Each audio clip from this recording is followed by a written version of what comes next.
Bonjour. Eh bien, au fond de mon vieux bouquin, aujourd'hui, j'ai trouvé une histoire qui va vous rappeler des souvenirs de jeunesse. Parce que on la racontait au moment des fêtes, où on la lisait, et elle fait partie des textes qui ont été écrits par Alphonse Daudet auprès de son moulin. Et voilà, ça va vous rappeler quelque chose. C'est pour vous.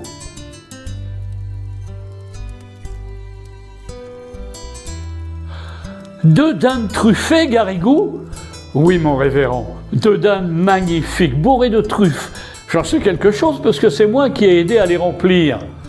On aurait dit que leur peau allait craquer en rôtissant, tellement elle était tendue. Jésus-Marie, à moi qui aime tant les truffes, donne-moi vite mon surplis, Garrigou. Et avec les dindes, qu'est-ce que tu as encore aperçu à la cuisine? Oh, toutes sortes de bonnes choses. Depuis midi, nous n'avons fait que plumer des faisans, des huppes, des gélinottes, des coqs de bruyère. La plume en volait partout. Puis de l'étang, on a apporté des anguilles, des carpes dorées, des truites. Grosses comment les truites, Garrigou? Oh, grosses comme ça, mon révérend. Oh Dieu, il semble que je les vois. As-tu mis le vin dans les burettes? Oui, mon révérend, j'ai mis le vin dans les burettes. Mesdames, il ne vaut pas celui que vous boirez tout à l'heure en sortant de la messe de minuit. Si vous voyez cela dans la salle à manger du château, toutes ces carafes qui flambent, pleines de vin de toutes les couleurs, et la vaisselle d'argent, les surtout ciselés, les fleurs, les candélabres. Jamais il ne sera vu un réveillon pareil. Monsieur le marquis a invité tous les seigneurs du voisinage. Vous serez au moins 40 à table, sans compter le bailli ni le tabellion. Ah, vous êtes bien heureux d'en être, mon révérend. Rien que d'avoir flairé ces belles dindes, l'odeur des truffes me suit partout. Allons, mon enfant, gardons-nous du péché de gourmandise, surtout la nuit de la nativité. Va bien vite allumer les cierges et sonner le premier coup de la messe, car voilà que minuit est proche et il ne faut pas nous mettre en retard.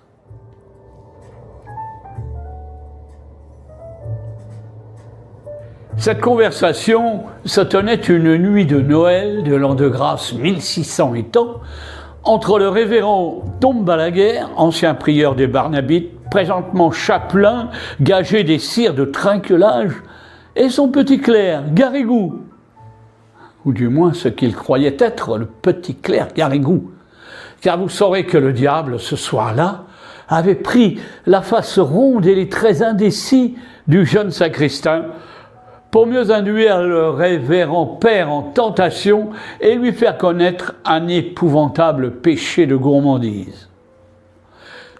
Donc, pendant que le soi-disant Garrigou faisait à tour de bras carillonner les cloches de la chapelle seigneuriale, le révérend achevait de revêtir sa chasuble dans la petite sacristie du château. Et l'esprit, déjà troublé par toutes ces descriptions gastronomiques, il se répétait à lui-même en s'habillant « Des dindes rôties, des carpes dorées, des truites grosses comme ça !» Dehors, le vent de la nuit soufflait, éparpillant la musique des cloches, et à mesure des lumières apparaissaient dans l'ombre au flanc du mont Ventoux, en haut duquel s'élevaient les vieilles tours de trinquelage. C'étaient des familles de métayers qui venaient entendre la messe de minuit au château. Ils grimpaient la côte en chantant par groupes de 5 ou 6. Le père en avant, la lanterne en main, les femmes enveloppées dans leurs grandes mantes brunes, où les enfants se serraient et s'abritaient.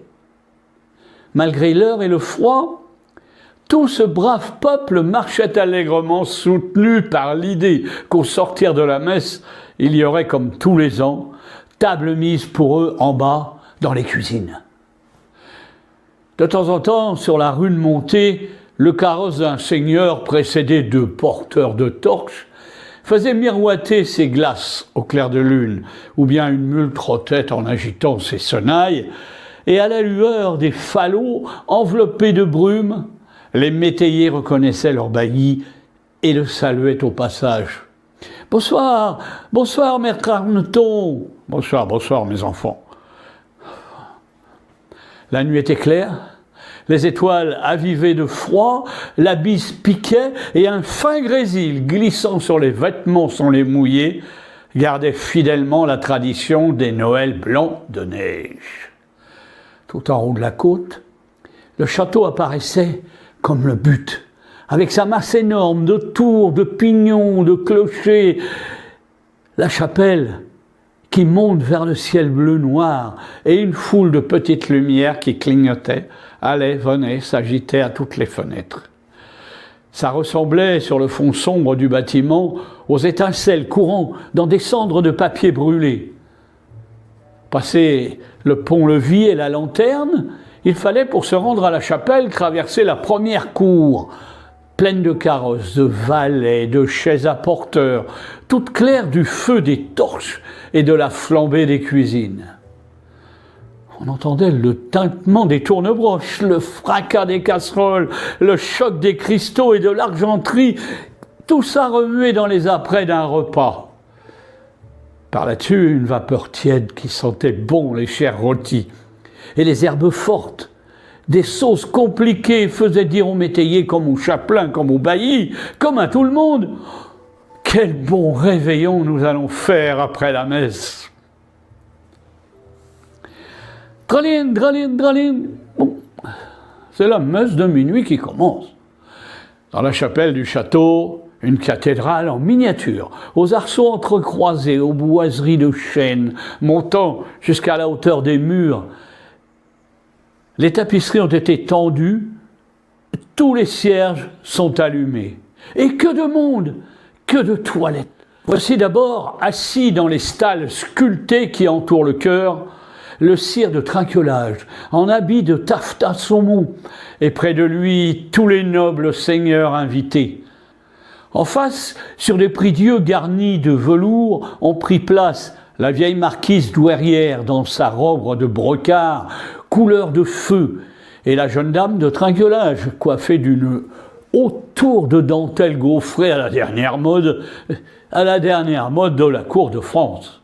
Plus bas, on voit vêtu de noir avec de vastes perruques en pointe et des visages rasés, le bailli Thomas Arneton et le tabellion maître en proie, deux notes graves parmi les soies voyantes et les damas brochés. Puis viennent les grands majordomes, les pages, les piqueurs, les intendants, Dame Barbe, toutes ces clés pendues sur le côté à un clavier d'argent fin.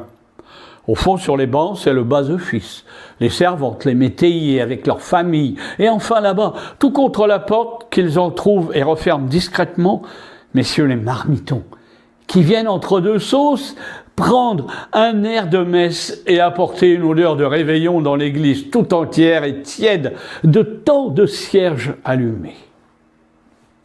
Est-ce la vue de ces petites barrettes blanches qui donnent des distractions à l'officiant? Ah, ne serait-ce pas plutôt la sonnette de Garrigou, cette enragée petite sonnette qui s'agite au pied de l'autel avec une précipitation infernale? Elle semble dire tout le temps: « Dépêchons-nous, dépêchons-nous, plus tôt nous aurons fini, plus tôt nous serons à table. » Le fait est que chaque fois qu'elle tinte, cette sonnette du diable, le chapelain oublie sa messe et ne pense plus qu'au réveillon. Il se figure les cuisines en rumeur, les fourneaux où on brûle un feu de forge, la buée qui monte des couvercles entr'ouverts, et dans cette buée, deux dindes magnifiques, bourrées, tendues, marbrées de truffes. Ou bien encore, il voit passer des files de petits pages portant des plats enveloppés de vapeurs tentantes. Et avec eux, il entre dans une grande salle déjà prête pour le festin. Ô délice!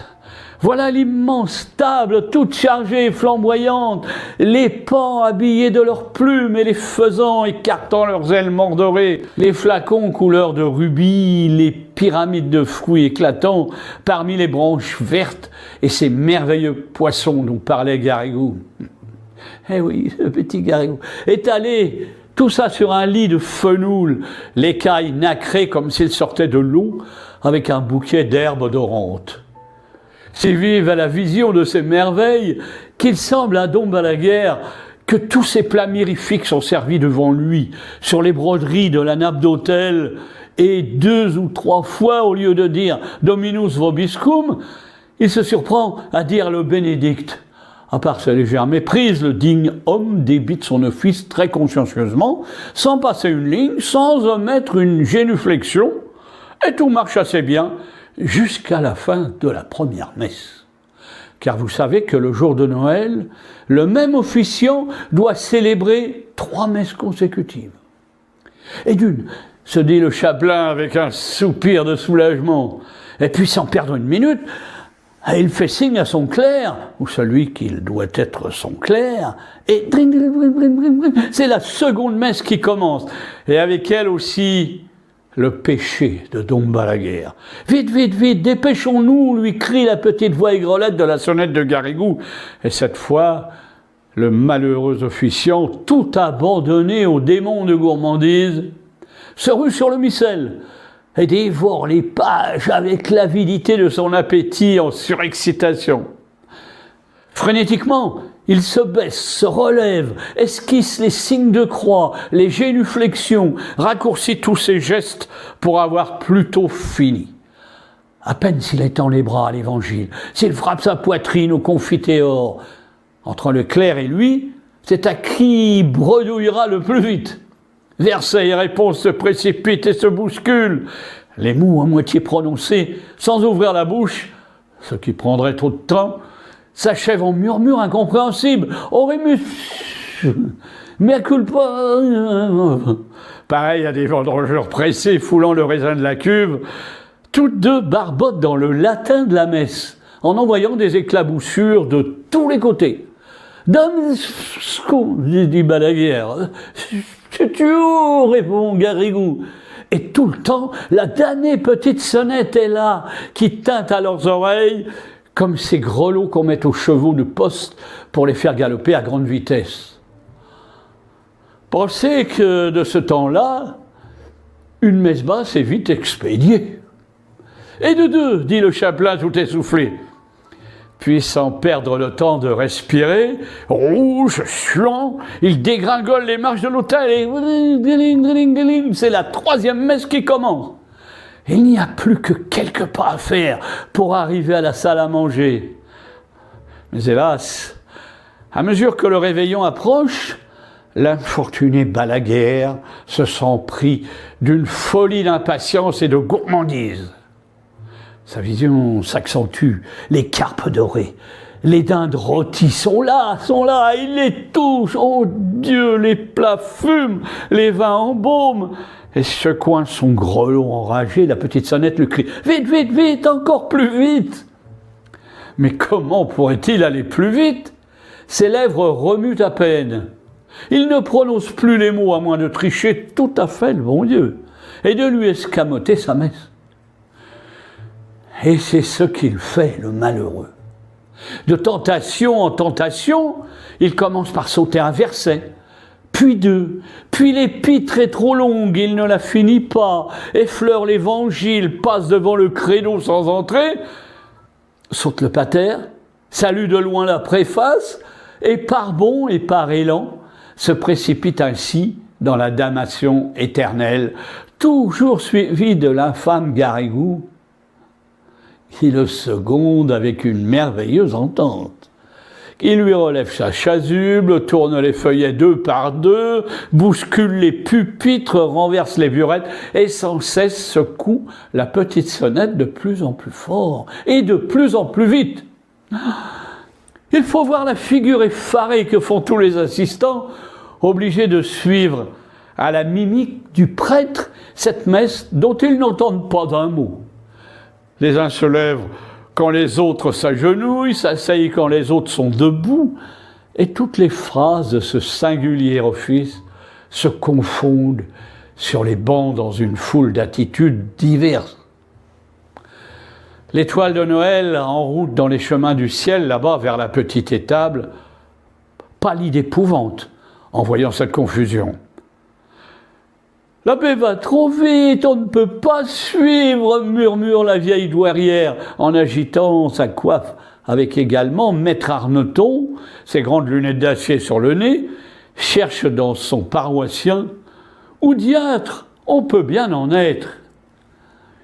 Mais au fond, tous ces braves gens, qui eux aussi pensent à réveillonner, ne sont pas fâchés que la messe aille à ce train de poste. Et quand Dom Balaguer, la figure rayonnante, se tourne vers l'assistance en criant de toutes ses forces « Ita messa est !» il n'y a qu'une voix dans la chapelle pour lui répondre, un Deo Gratia si joyeux, si entraînant, qu'on se croirait déjà à table au premier toast du réveillon. 5 minutes après, la foule des seigneurs s'asseyait dans la grande salle. Le chapelain au milieu, le château illuminé de haut en bas. Ça retentissait de chants, de cris, de rires, de rumeurs. Et le vénérable Dom Balaguer plantait sa fourchette dans une aile de gélinote, noyant le remords de son péché sous les flots de vin du pape et de bons jus de viande.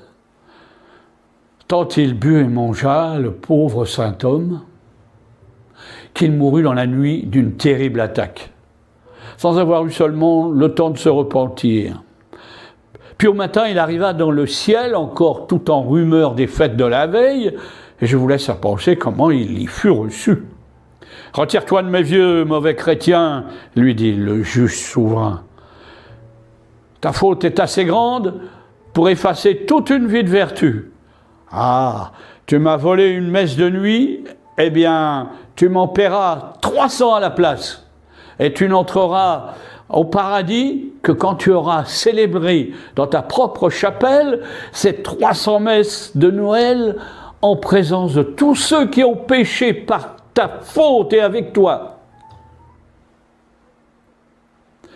Et voilà, la vraie légende de Dom Balaguer comme on la raconte au pays des Olives.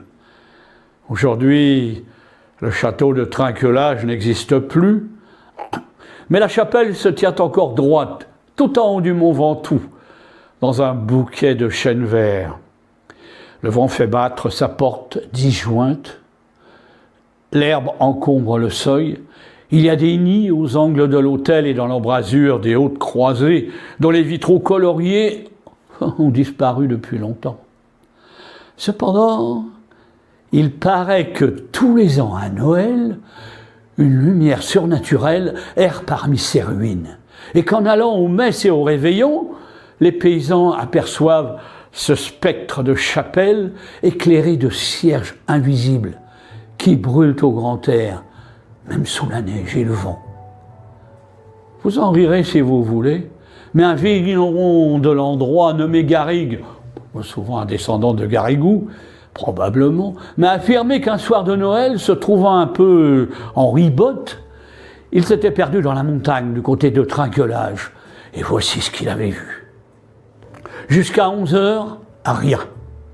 Tout était silencieux, éteint, inanimé.